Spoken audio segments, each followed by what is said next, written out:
अभी आप वीडियो और ऑडियो बंद कर सकते हो अपना।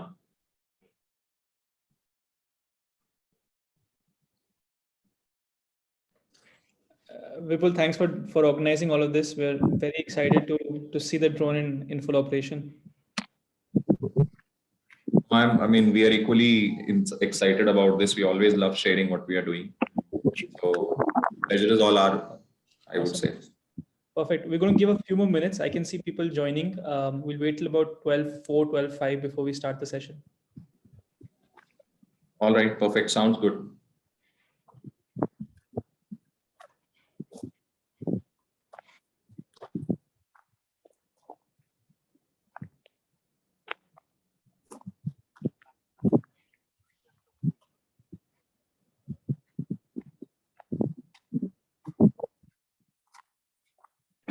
And Vipul, where is this demonstration happening? Which part of the country?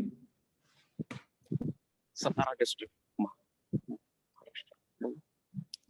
Yes, Sushant, go ahead, please. In Satara district of Maharashtra. Yeah, they were definitely looking like Western Ghats. But okay, nice. Yes.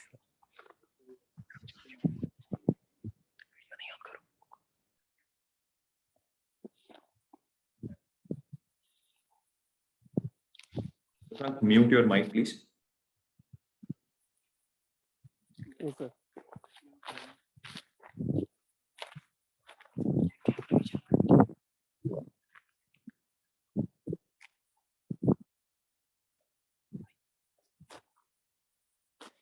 Normally तो कौन ऐसे मतलब जब video of रहेगा ये video तो पूरा मतलब फोकस करके पता लगेगी।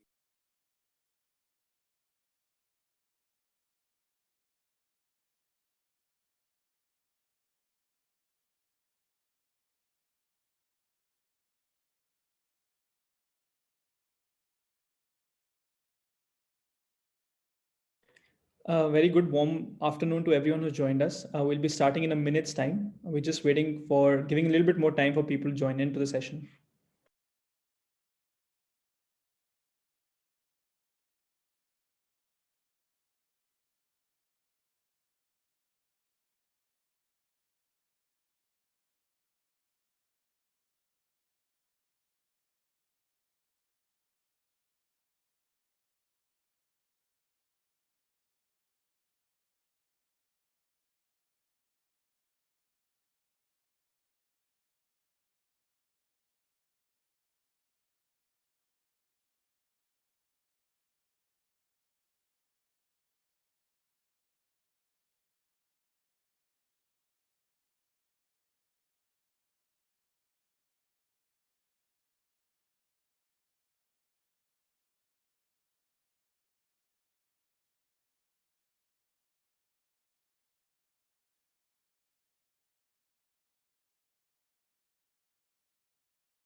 Okay, perfect, great.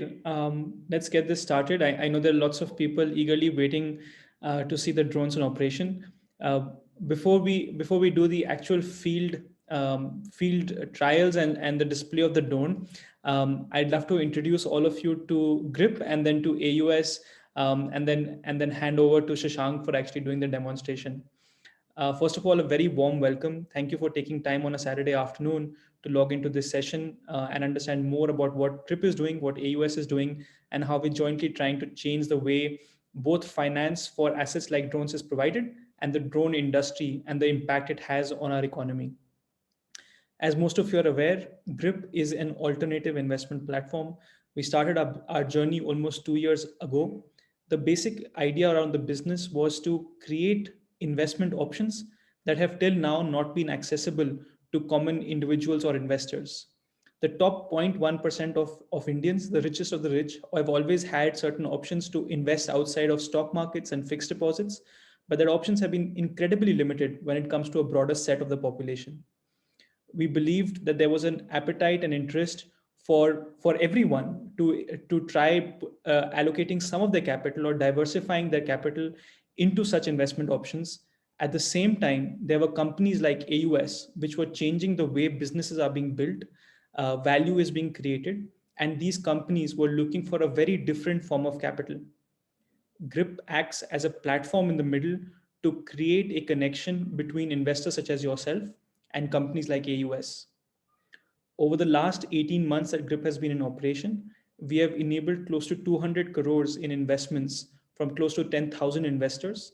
That capital has gone towards leasing assets, providing inventory finance, and the most recent addition to our investment products, startup equity, to nearly 70 different companies. These companies have gone on to generate billions of dollars in revenue, raise about $500 million in equity capital in just the last year, and most importantly, ensure that there is a timely repayment of returns across all of our transactions to our investors.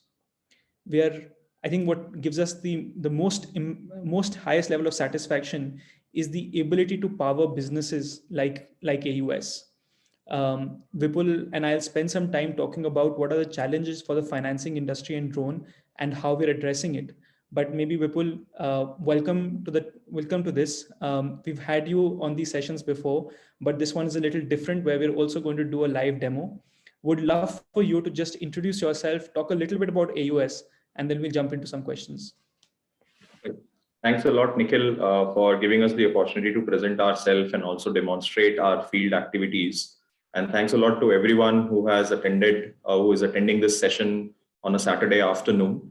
So before we jump into the demonstration and join the team, which is right now stationed or operating in Maharashtra, and our team member Shashank has joined us from Satara district in Maharashtra to showcase how we are basically catering to one of the most prestigious and the largest project when it comes to uses of drones for masses in the entire world, called the Swamitwa Scheme, which is very close to our PM's heart as well.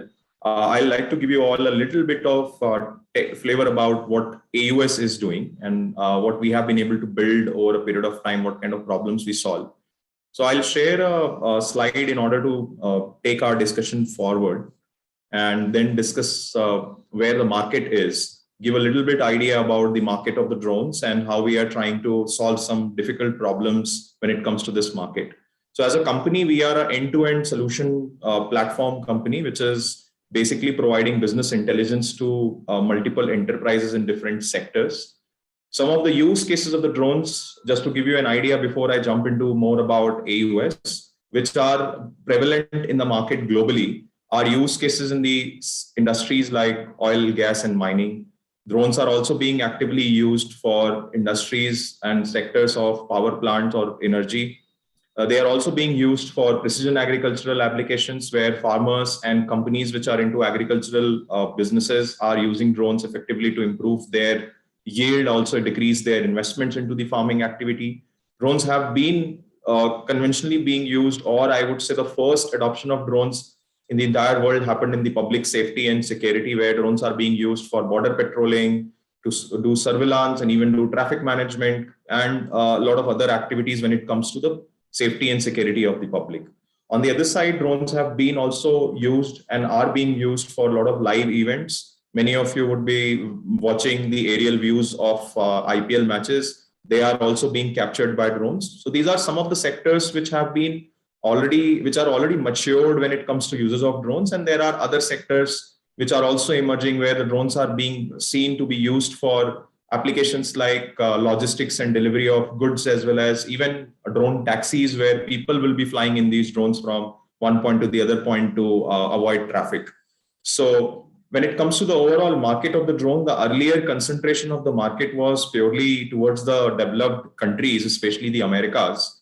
But over a period of time, the adoption of drones have significantly increased in the Southeast Asian market, where India itself has become a very, very dominant market over the last 2.5 to 3 years. And right now, compared to any other part of the world, this single country, India itself, is expected to contribute about 4.4 billion, which is 10% of the overall global market until 2024. Reason being that we have a lot of problems, huge population, and most of the use cases which are concerned with drones here deals with the rural population. And that's where the demand is very high. And that is where we are also positioning ourselves to create solutions for the 1 to 1.2 billion people living in this country. So while we understand the potential of the market and also developing the technology and the processes which are required to scale up, there is also a good recognition which the government of India has given over the last 1.5 years to boost this sector. And in that process, to enable Indian companies and to enhance the domestic companies' capability to tap into this market, unlike many other sectors where generally foreign companies grab the highest share of the market, the government has also created a lot of schemes and policies to enable this ecosystem. So just a glimpse of various policies and schemes which have been announced by the government. In the August 21, the government announced the dedicated rules for drones. In that rule, one of the key aspects is that they have opened up more than 80% of India's airspace for drone operations. Believe me, none other country in the entire world has so much of percentage of their airspace and landmass open for drone operations. India being such a complex country, still the government took that bold step, realizing the advantage this technology can deliver to the people. Now, to boost the manufacturing of drone in India and to ensure that the Indian manufacturers like us can compete with the global counterparts, the government also announced the performance-linked incentive to incentivize the manufacturing of drones in India.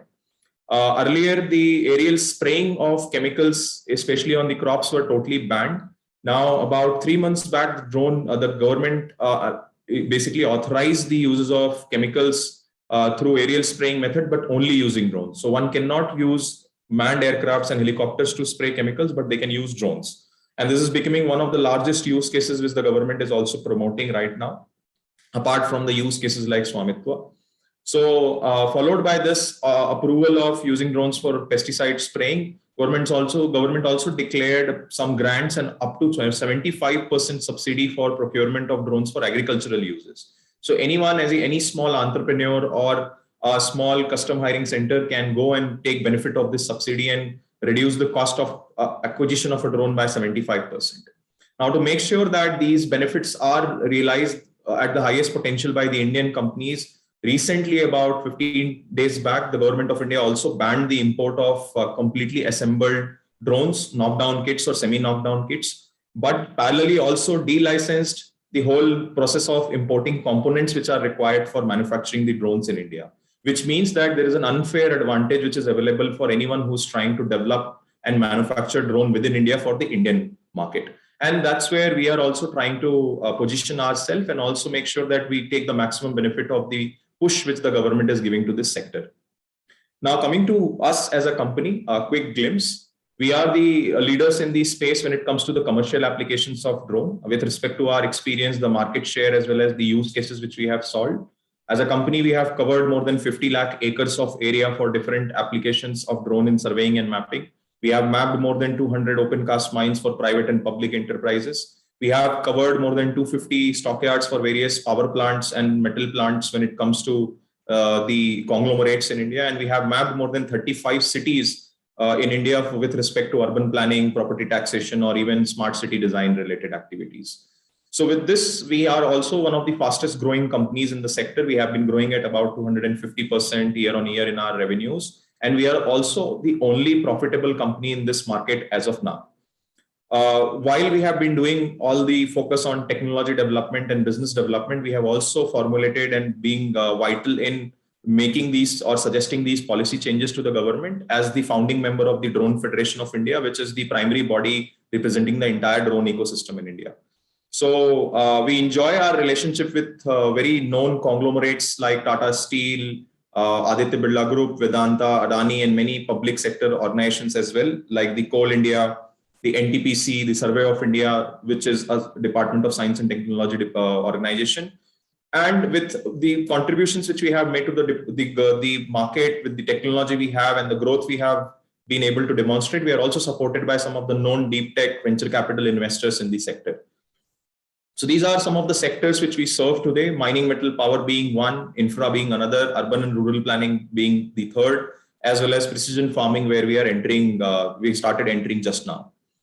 So what we do basically with these drones and what we are trying to establish here. So we were the pioneers of this technology. We started our journey in 2013 when no one knew that drone will be used for commercial applications. No one ever envisaged that drones can solve centuries old India's problems. So this is our focus. We focus on collecting very detailed data set. which are very, very accurate in their characteristics and also relevant to the use case. So we also do a lot of data analytics. Our primary goal is to replace one of these three existing techniques of serving these industries. Let it be satellite maps, data collected by manned aircrafts, or even data being collected by manual surveys. You would have seen that if there is any construction going on, there are a lot of surveyors which roam around with a tripod kind of instrument all around. It's a very cumbersome activity, has a lot of scope for error because of manual intervention. That's what we are replacing using drones and providing a much higher resolution data. So for example, the best satellite data one can get is let's say 30 centimeter per pixel in resolution. We replace that with a 2 centimeter resolution, which is almost, I would say, 15 times higher resolution than the best satellite data available in the market globally. And then because we have high accuracy also in this data, we extract a lot of details from this data which are relevant for these use cases. So as a company, we don't only manufacture drones, we have a complete end-to-end solution bundle. While we manufacture drones, we also have a robust set of software tools around the drone, which allows the drones to be, the flights to be made, plans to be made for the flights in a very efficient manner. Then the data to be processed on cloud as well as analyzed on cloud so that the right information can be extracted for these enterprises. So our primary goal is to create two benefits for our target customers, let it be government or the private enterprises, is that their time to realize the value of this technology should be reduced. No one has to wait for a very long time to understand how this technology works, so that everything is delivered in a single package. And then make sure that it becomes an efficient, sustainable, and scalable solution for them so that they can have higher ambition and bigger scale of uses for the drones in their businesses. So there are various elements of the solution in our business. One of the elements is the software, which is again a proprietary software being used to do the flight planning of the drone. Then the important element, the most important element, and that's where our USP lies, is the drone itself. It's a survey grade drone, fully autonomous. Unlike the drone you all would have seen in various events and weddings, which are being piloted by some pilot with a remote control, these drones are fully autonomous. Anyone like you and me can get trained within a week's time and can operate this by using a normal tablet or a laptop. There is no piloting required as such.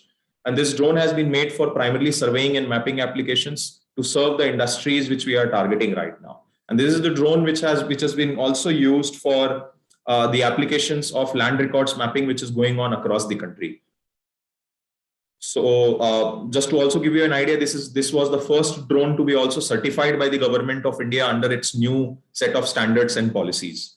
So while we are making good technology, we are also making it the fastest pace in the market right now. So then the third element and the other important element of our solution is the cloud platform, where all the data gets processed, analyzed, and reported so that the benefit of data can be distributed across the enterprise and everyone can realize the use of the data and the potential of the data without depending on only a few set of people. So just to give you an idea about the case study, we serve various use cases for when it comes to applications in mining metal, where we help them conduct inventory assessment, improve their efficiency, do their process monitoring, and also improve and conduct the safety assessment for the safety around their businesses when it comes to such industries. Now, moving quickly to the Swamitwa project, where we have highest share. So this is the scheme launched by the government of India in order to basically add a lot of wealth. If I can just interject, before you go into this particular scheme that the government has, just drawing a context to how GRIP and AUS work together and why it makes sense for your business, because I think a lot of users will have that question. What is interesting is that a lot of your clients, which are Tata Steel and equivalent, don't actually want to buy the drones. Is that understanding correct? They want to engage with AUS as a full stack service provider. Could you just throw some more light on that, please? Absolutely, Nikhil. A very valid question.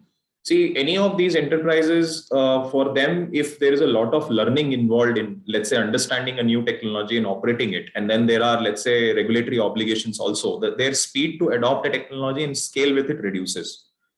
So, and then for them, it is important to get the end outcome, which is those reports and intelligence which they need for improving their business. So compared to buying a drone and operating it themselves and then learning everything, managing all the regulatory requirements, they prefer engaging an end-to-end package with a player like us, where the responsibility of drone operations and also collecting data on a timely manner with right integrity is not on them, but it is with the people who has the subject matter expertise.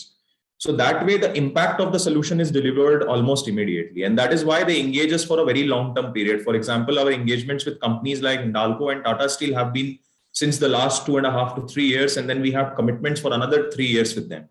And these are businesses, when they realize the potential of the technology, it becomes conventional part of their business. So now we have become a conventional part of their business where a lot of their decision making around supply chain, inventory management, safety assessment, and many other KPIs are now driven through the data which we deliver to them or the reports which we deliver to them. So they also want that someone should understand their business and enhance the solution offering, which is difficult for them because they may know their requirement, but they cannot improve the technology further. So that is another benefit which comes over a long period of time. When we engage with them, we understand what more they need and keep building that layers of solution into our existing solution so that every time we are a better version of what we were earlier. So that way they also realize the potential of having a long-term engagement with us. Understood. And I think that's really interesting because we get this question a lot, right? We get a question, why wasn't Tata Steel buy the drone itself? Because Tata Steel has immense amount of capital, but what they're buying or what they're engaging with you is not just for the drone, but is for the software that comes, which is constantly being upgraded. The techniques and the expertise that comes in operating the drone, and all the intelligence that they're able to then utilize for their business decision making in a simple monthly subscription or as a project payment that they have to do with you. Correct. I think the world is moving towards that direction. I think at a personal level also, we prefer SaaS models over buying software licenses and putting them into some fixed machines. On the other hand, we prefer leasing cars rather than now buying them upfront because the hassle of ownership and then management of the asset reduces a lot. So same is the case with the enterprises as well. So they don't want to have the hassle, but they rather want to realize the value immediately. That's what gets delivered through, we call it drone as a service model. Absolutely. Thanks so much, Vipul, for that context. Please go ahead, and I'd love for having participants put in their questions either in the chat box or the Q&A box, and I'll keep picking it up and posing it to Vipul. Okay. So going forward, I would like to give a little bit glimpse about the Swamitwa scheme. It's one of the unique schemes in the entire world. So if you look at the country, we have 70 to 80% of our population living in the rural areas, and they own assets which are generally lands, either a residential plot or the agricultural plot. And if we look at the overall net worth of the entire asset owned by the rural population is much higher than the net worth of the asset which are being owned by the urban population in India. Because we are just 20 to 30% people and most of our assets are on EMI. We don't own it. We are still trying to own it over a period of 20 years, right? But on the rural side, these are properties which they have accumulated over a period of multiple generations, right? But the issue is that most of these properties are not well documented, not well recorded. Hence, this wealth cannot be used to get cash liquidity in their life. And because of that cash liquidity, they are always entrapped into a vicious cycle of poverty, which we feel because of the existing financial ecosystem, they are more poor than people who are having credit card and no asset, right? So this is where the government comes in, and they're trying to solve the problem of recognizing their asset and bringing it into a proper undisputable record, which can be recognized by financial institutions and can also resolve the disputes which many times hold these assets for decades within the family.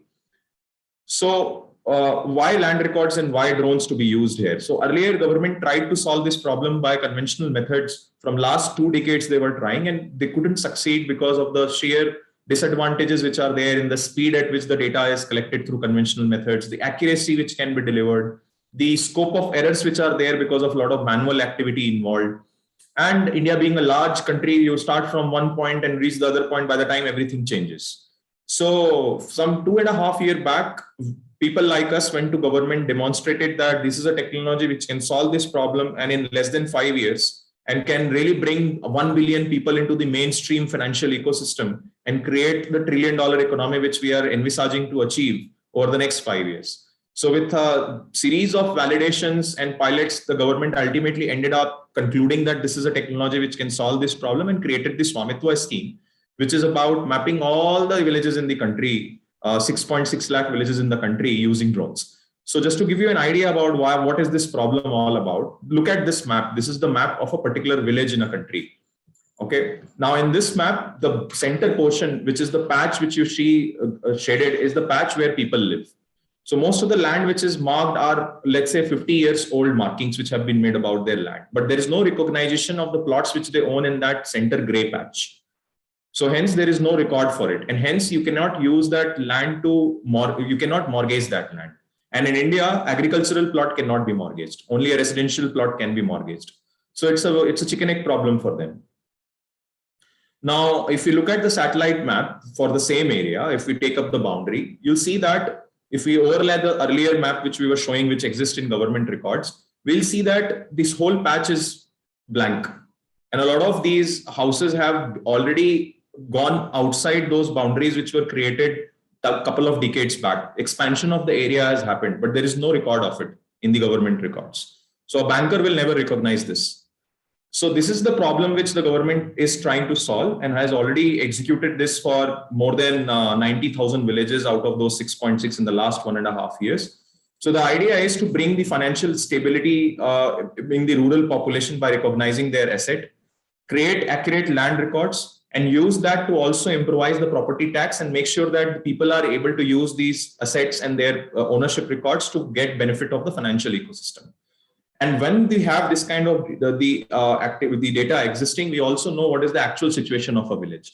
So the focus of development would improve. The precision of plans which are created for the development of villages improved. And naturally, the overall GDP improves for that particular rural area and that district. And hence, and also as one of the other benefits, the lot of property disputes which occur in these areas also get resolved because now you have clear demarcation of your boundaries and ownership. Okay. So government is right now doing it for the entire country, I would say. So we are at the forefront of this entire scheme as the think tanks and also people who created this technology for the first time in India back in 2013. We started our journey with very small project with Government of India, but now we have close to 100 contracts worth close to 120 drones to be deployed. Or right now we have more than 80 drones which are operating in different states across the country. And we have already mapped 11,000 villages up to date. And there are many more which are being mapped on a daily basis. So we were the first agency in the entire country to be awarded this contract for the state of Uttarakhand, which we have already finished. And with the success of this particular scheme, the Swamitwa scheme, which covers, let's say, about 80,000 square kilometers of area, if we calculate the cumulative area of these villages, government has already become very ambitious and now decided that even the agricultural plots will be mapped using the same technology and same approach, which means that another 20 lakh square kilometers of use case has emerged in the market all of a sudden over the last 6 months. So in that process, the first state which was chosen to be mapped was Haryana. And we all, again, AUS won that contract to map about 32,000 square kilometers for the state of Haryana. So we are already basically leading this front. So there are different stages of this activity and I'll not go into technicalities, rather we will try to demonstrate. The first step is basically preparation of the plan for flying the drones. Then it involves collecting certain data sets on the field to make sure that everything is connected and the data is accurate. And once the data is collected, then the data is extracted from the drone, which is images, and then they are processed to generate maps. And once these maps are generated, the boundaries of every household are drawn. Then a team of government officials with that map goes to the site, goes to the village, checks with every owner whether the boundaries are correct or not, takes their approval. And then once that is blocked, they issue them something called a property card. And that property card defines the boundaries of their plot and its coordinates in global positioning system. So at any point of time, if the local land changes, anything happens to the village, nothing will move because everything is being tagged with the global positioning system. There is no local reference, local measurement at all involved. So no one can even manipulate that data. So the field activities involve following steps. So this is one of our operators. There are certain infrastructure to receive data which has been put by the government. So our operator puts a device which syncs with this particular instrument called the course network and collect the data for the position of that location where he is flying from. The entire village is also marked. Chuna marking is done to identify the boundaries of people's land. just like in this process before the drone flying happens. So either one day before or on the date of flying in the morning, a lot of village volunteers and government officials go on the field, do this mapping to define the land boundaries. And once the drone operates, we get to know where the boundaries exist. So this is also a drone image in which we can see these corner points are very prominently visible. And using these points, we demarcate that where the boundary exists. And then once the boundary marking is done, the flying happens. And as you can see, this is not only collecting data, but it is also inspiring a lot of people and the rural population to look at this technology as the next generation employment opportunity. And a lot of these kids in the villages are also now knowing that what a drone is and how it can impact their life. And many of them are even now thinking of conducting studies. And we're very proud that we employ today about 80 pilots, and many of these pilots come from these rural parts of the country and have got better employment opportunities and exposure when it comes to the advanced technology with us. So this is one of the data sets which has been collected, and there are different levels of zoom available. Once this data is collected, then the boundaries of these households are drawn. And then once these boundaries are drawn, maps are generated, the local government officials go on the field, ask everyone to authorize and approve their boundaries so that there is no dispute between what government feels is the boundary and what the owner feels, because there is no data existing to validate. Once everyone validates, and then the formal process of creating maps are done in the government offices. And this kind of Gharani report is provided to every citizen, which consists of the plot boundary, the ownership linked to the Aadhaar, and the coordinates of those boundaries, which cannot be disputed by anyone else. So before moving to the rest of the portion about AUS, how we are financially performing and what our relationship with these companies are, we have a team which is operating in Maharashtra. There we have about 15 teams operating in Maharashtra. Out of that, one of the teams is operating in a nearby district called Satara in Maharashtra. So I have my teammate Shashank, who has joined us from there, and he'll be taking us through a live demonstration of this drone flying, showcase how we do the flight mission planning, and also how do we collect data for the Swamitwa operations. So over to you, Shashank. Take us through the journey, please.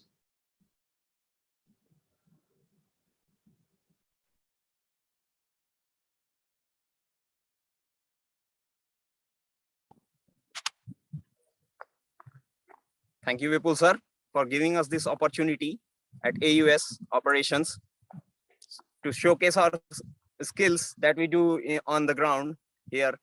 Currently, we are situated in Satara, Maharashtra, as sir already told. And here with me is my colleague Abhishek Nautiyal, and behind the camera is Chandramohan. We will be moving towards the drone, introducing you towards the parts of the drone here. And we are ready to take off. The drone is battery and having 4 propellers. It is a multi-copter. It features a 24 megapixel high definition RGB camera. Here is the PPK antenna, GPS, which connects to the GPS, and this is the navigation antenna for the drone. And now we are ready to take off. We'll be moving towards our ground control station. Before I introduce you to the other parts, let's take the flight, and then we'll introduce you to the various parts of the ground control station. We'll switch over to Abhishek. Abhishek, please, can you share the screen? Please cooperate while Abhishek is sharing the screen.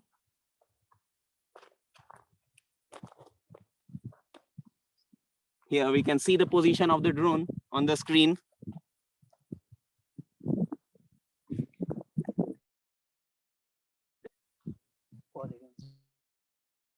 Polygon.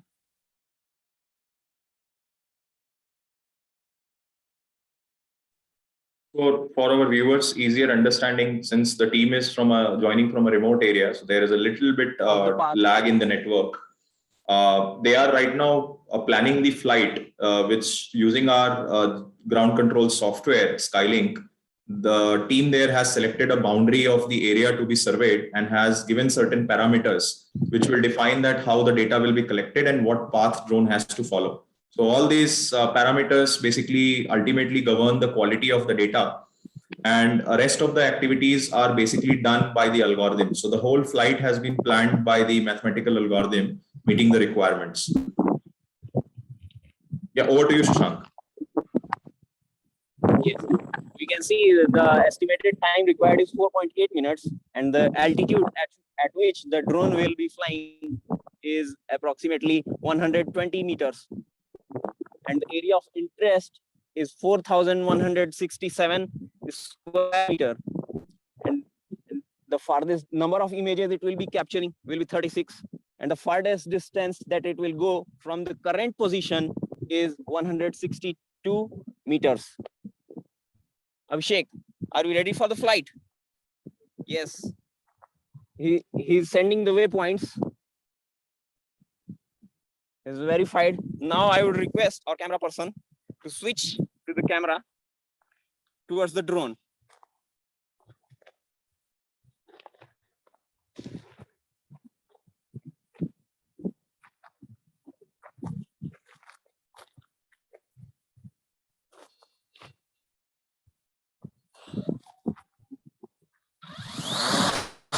Here it goes.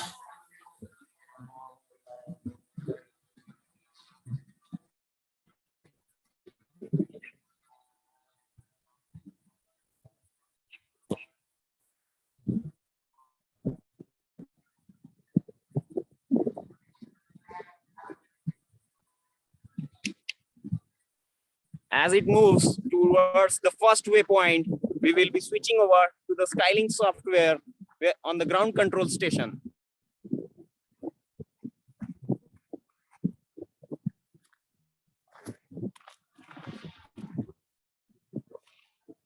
Here we can see that the drone is heading towards the first waypoint.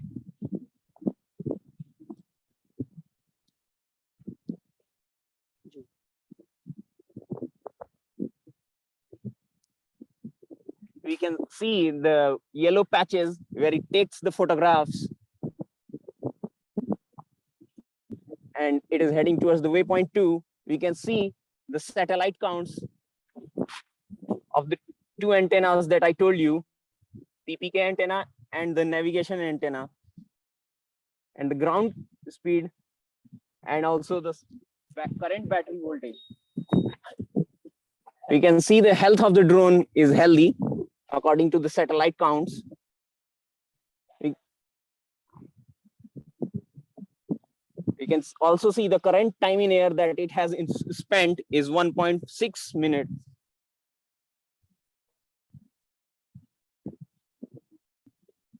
It is heading towards the last waypoint, 6th and the 7th waypoint. And then we'll be returning towards the launched home position.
So the drone has now come back to its home location after completing the flight mission, and it's now in the landing mode. So it's slowly decreasing its altitude, which is the height, and now it is coming to land. So as you all can see, the drone is coming closer to the ground now. and it will land on its own without any pilot assistance given to it. Vipul, I'm just curious, the entire journey that the drone made, was that all piloted, or is it all like on autopilot? It's autopilot. There is no pilot intervention other than clicking a button on the laptop. Wow, fascinating.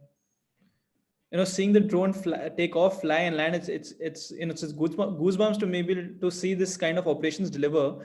If you were to think about the manual effort required if we didn't have drones to do the same mapping, what are we talking about? How many days? Right now, I would say the entire process of see, this drone landed on its own, and in the whole process, the operator or Abhishek sitting on the field has only clicked a few buttons on the laptop. I would request the cameraman to turn maybe the camera towards the operator.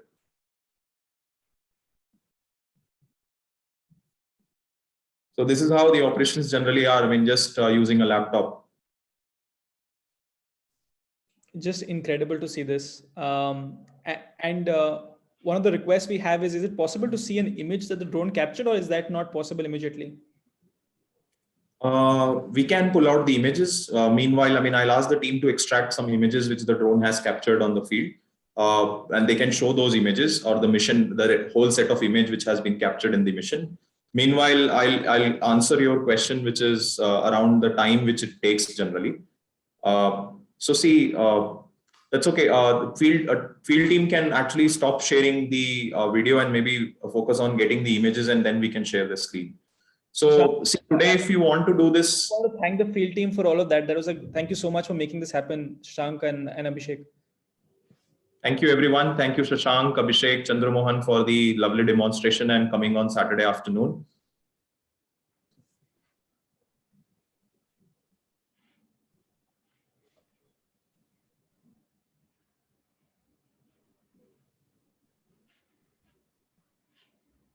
I think because they are in rural areas, so there is some limitation in the network they are receiving.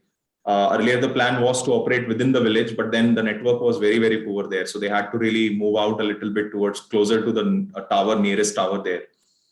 Okay, so see, when you conduct a similar activity, it requires about a team of 3 to 4 people. And for, let's say, a typical village, it will take somewhere around a week time to do the entire survey. Right. Today, we are able to do that with a single operator and a single drone, though there are government officials sometimes going along to just facilitate the communication with the villagers, but then there is no effort which is being put for data collection by them. Now, the whole process of mapping a, let's say, square kilometer long village takes about 30 minutes. So consider that the unpacking the drone and then launching it and packing it back to move to the next village. So in a day, we map 5 villages. Earlier, it used to take about 5 days to map 1 village. Oh, that's incredible. I mean, for countries like India, this is exactly what we need, right? And technology, the role that technology will play will be so disruptive to our lives over anywhere else in the world. And it's, congratulations to you for what you guys are achieving and the value you're delivering to all of us across the country. Thanks a lot, Nikhil. I think we realized the advantage which the drone can deliver to our masses about 8 years back, and that's what we are committed about, that we will deliver this. We are working with every possible stakeholder in this country, let it be villagers, the youth, to get them attracted towards this sector, or engineers to get them attracted towards helping us build some really good drones, or even the government to create a positive policy ecosystem so that these impacts could be delivered. Now, just to add to what you said, see, the rural population doesn't have CIBIL scores. They don't have bank accounts with there are regular transactions happening. Most of their life, it goes into cash transactions, right? And the only thing which the major asset which they own is their land. Let it be a agricultural land or their own, I would say, residential land. So the idea is to basically count the value of this wealth and enable them to use this properties which they own to have cash liquidity, and then enable them to finance the education of their children or finance their own farming business, or even start a micro industry on their own without dependency on other stuff. So we get offers, right? You are eligible for X lakh rupees of loan every day, every weekend, right? villages, they don't get it because there's no record about their financial transactions. So now they will start getting it. So there's a huge opportunity which is not only being created for the population, but also for the financial institutions. Look at the deficit which will be there for eligible borrowers in this country, and a lot of foreign investments will also get attracted towards bridging these deficits. So there will be a huge amount of capital requirement and growth opportunity which will come for everyone, right? So that's what the government is trying to achieve, a holistic 360-degree growth for everyone. Perfect. Okay. Vipul, there are lots of questions from the audience. I'm going to move to that. Otherwise, we'll run out of time. I'm going to divide the questions into two parts. One is around technical questions around the business, and then the other is the financial business aspects itself. There are lots of questions about the quality of the picture, given that it is taken from a significant height, and the resolution that it delivers versus satellite images. Could you talk a little bit about that and throw some light on and what's the impact on resolution? Absolutely, Nikhil. I think I will just revisit a couple of slides which I was showing earlier. Yeah. Okay, this is what a satellite map would look like. Okay, for this rural area, where this is again another village in Andhra Pradesh. So if you overlay the government records, nothing will fall in same place because everything is offset, having a lot of distortions or lack of updation. So when you replace the same data set using drones, this is the kind of clarity you get. Every marking which is done on the ground is visible in these images, which you can use to draw the line of the property. So this is the kind of clarity which we get. So the image on the left-hand side or the map on the left-hand side has been created by the drone. And then if we zoom in, we can actually identify each and every boundary and every feature which is visible on the ground. Look at this. This is the data which has been generated by the drone, this is the type of resolution and clarity which is needed, which was earlier not available from the satellite images. So I hope that answers the question. Meanwhile, I'll ask also the team team is also downloading the data from the drone. So we'll get them in once we cover. So this is just to give you an idea about our financial standpoint.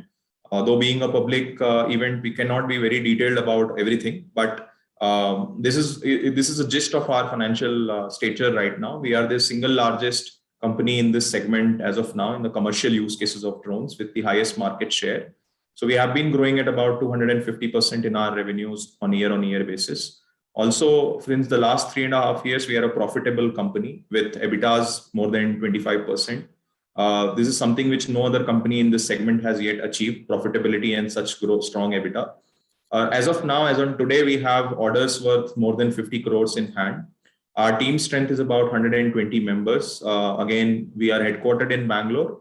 50% of our strength is in Bangalore and 50% is on the field, managing these projects, executing these projects, doing all the hard work required to create the impact on the society. Then with respect to our growth plan, we are expecting to become a 200 plus strength very soon, maybe less than 6 months. And with respect to the pipeline of orders, we have more than 200 crores worth of business in pipeline as of now. 100 plus drones which are operating and capability to process more than 1,000 square kilometers of data every month.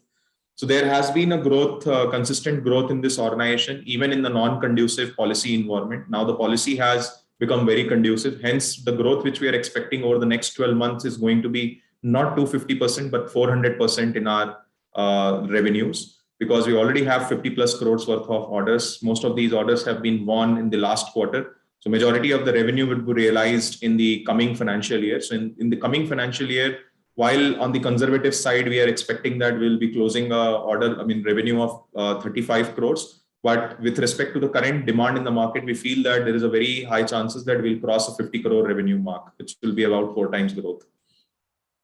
So these are some of our major customers. While we are doing this activity in India, we are starting our presence outside India as well. The problems which we are solving, the industries which we are catering to, these problems and these industries are not only India-centric. They exist all over the world. Any developing nation which has got significant investments and activities happening in infrastructure, energy, and even a lot of rural economy existing, agricultural economy existing, have same kind of problems. Let it be countries in the Latin American continent or the countries in the African continent or Southeast Asian region.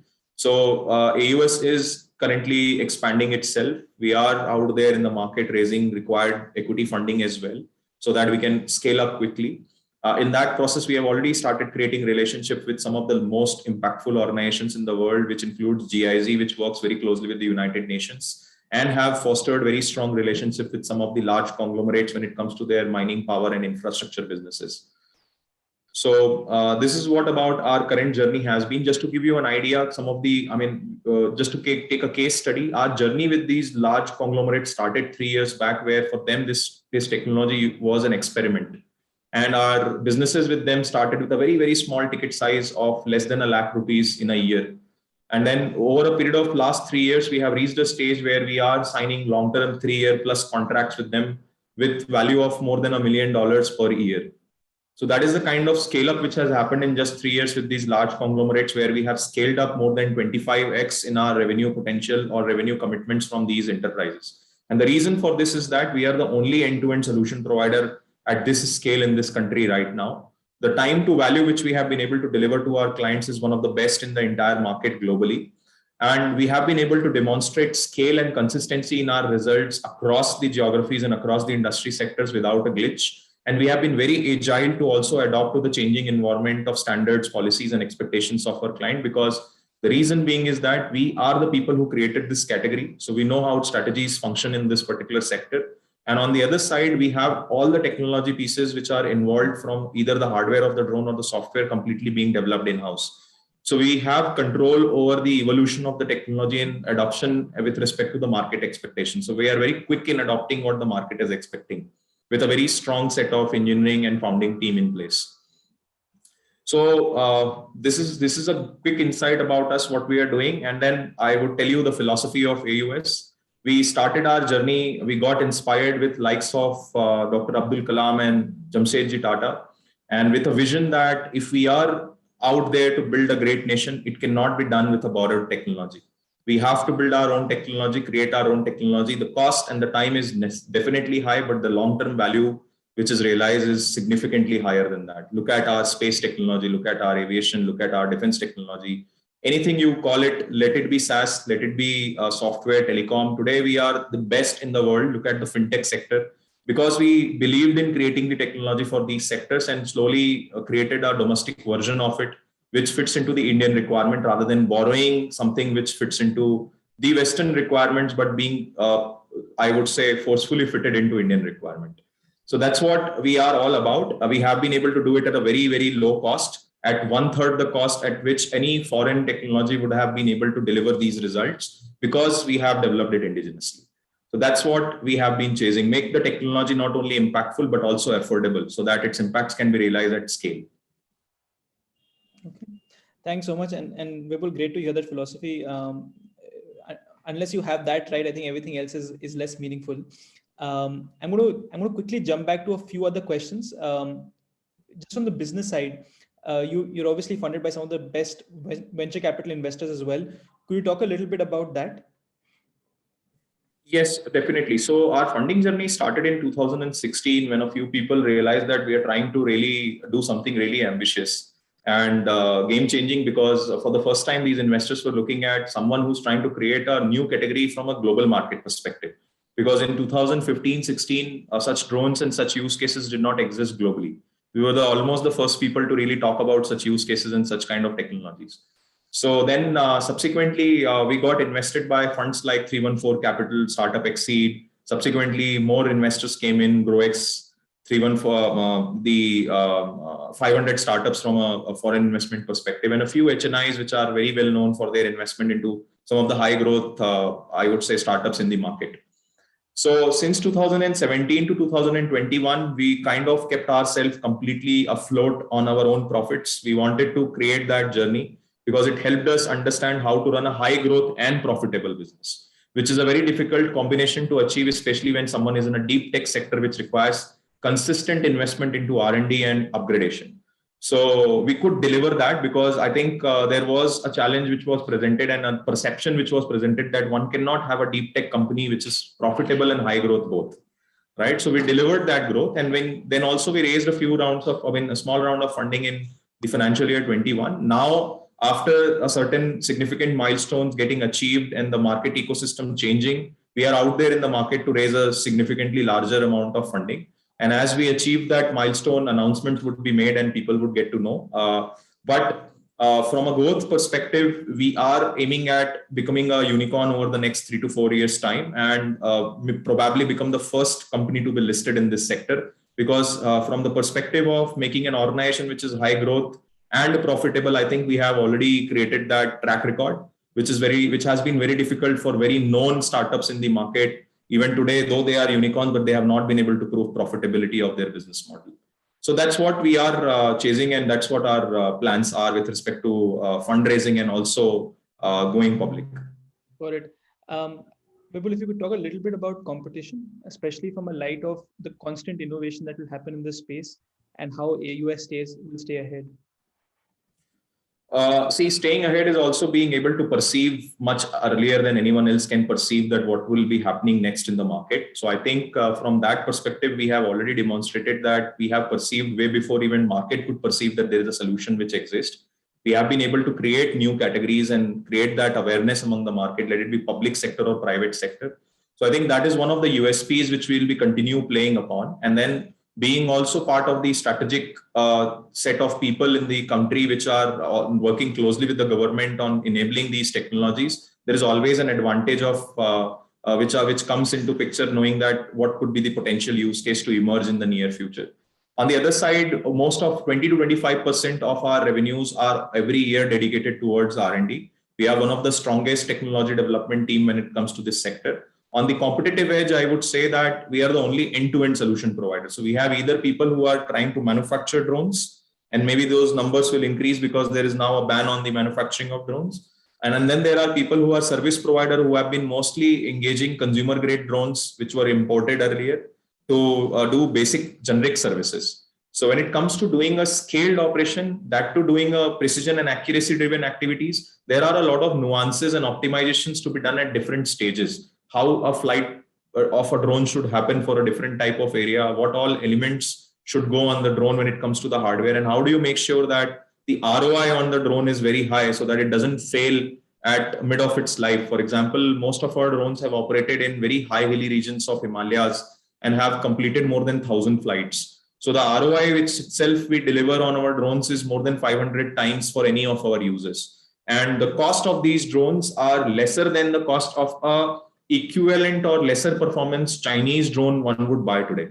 So we have been able to even achieve the cost matrix, which is lesser than the toughest competitor in the market. And if you look at the quality and performance perspective, then there are countries like US, France, and Germany, which are making this kind of drone, which are at least 4 times more expensive than what we are able to create here. So that's the competitive advantage from the tech, from the understanding of the sector, as well as the cost part.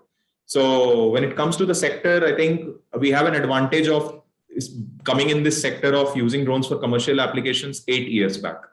People are right now entering into that space. So there is an advantage of that experience, the understanding of various small things which are required to build a strong business. Not only that, even the way we hire people, how we train them is also unique. The way we assess their personalities is also unique, because not everyone can be trained to become a pilot, and it's not an existing skill set.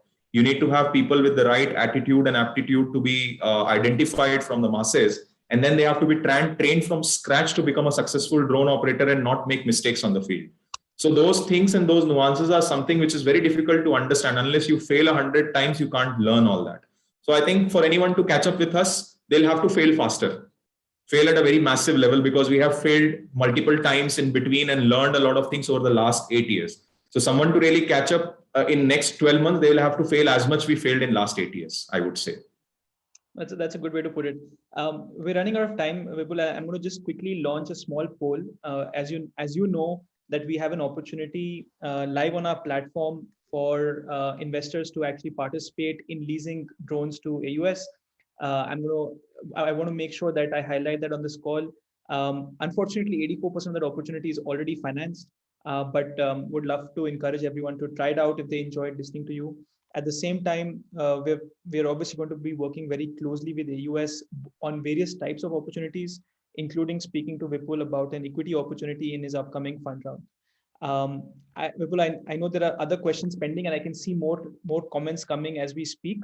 We'll try to funnel these to you over email and respond to our users. But I just wanted to thank you so much once again for all the time. This demonstration has been absolutely fantastic. I think it's given a great perspective.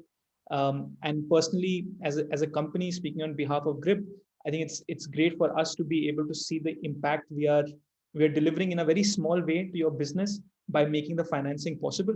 And more importantly, the impact that our users are delivering by actually putting their money into projects like this, getting the returns, but also supporting development for what is critical to India. Yeah. Perfect. Thanks a lot, Nikhil, for having us here. We always feel it as a pleasure to create more awareness among everyone about this technology and how it can impact their lives and a society's life. And it has been an absolute pleasure interacting with everyone. Thank you, everyone, for attending this on a Saturday afternoon and joining us for the demonstration. Yeah. And if any of the, if maybe the right way to conclude is that if any of the polls we look at, 97% of the people responded to say that they will invest in this opportunity, Vipul. So that should give you an enough indication of the kind of impact that you're delivering to everyone. Awesome. Perfect. We'll have more contracts, more deals coming up with GRIP. So look after that space. Absolutely. Thanks once again to your field team, Abhishek and Shank. And thanks, Vipul, so much to you for making this happen. Thank you, everyone at GRIP. Thank you, Nikhil. Thank you, Vipul. Thank you so much. Thank you.